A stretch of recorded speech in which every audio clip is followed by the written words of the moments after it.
Trump is trying to wiggle his way out of the situation that his predecessor put him in. He hasn't done it very well. He doesn't know how to do it.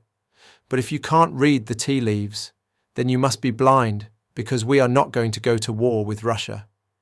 We are not going to commit forces to eastern Ukraine. And keep something else in mind. The British, if they were lucky, could put 20,000 troops on the ground in Ukraine.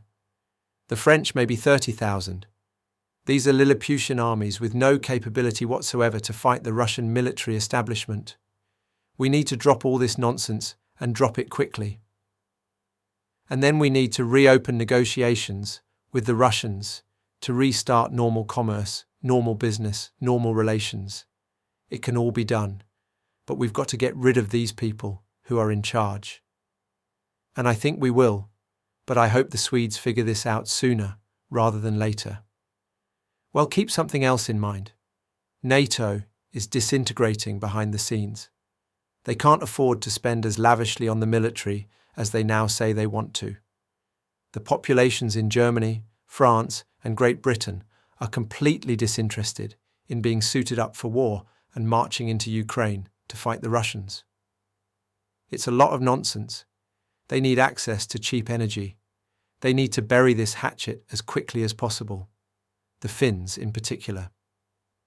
I've watched Finland a lot because the Finns, I thought, had by far one of the most lucrative and positive economic relationships with Russia of anybody.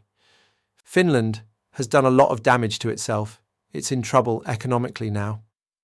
Well, remember that some wealthy billionaires have pushed globalism. This group of people are all products of that gene pool, if you will.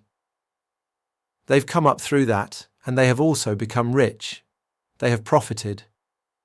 These are men who's never been under fire, never led anybody under fire, whose concept of war is approving PowerPoint slides and long-range strikes against people that have no means of defending themselves.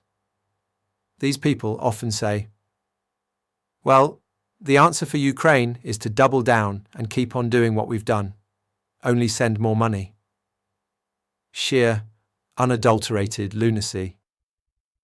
Well, the Russians are losing. I mean, look, they're not advancing. No, they're losing, or they'd already be on the other side of the river. No understanding at all of what Russian goals have been. No understanding of President Putin's very wise exercise of restraint. I mean, there is really nothing now to stop the advance of Russian military power in Eastern Europe. Zero.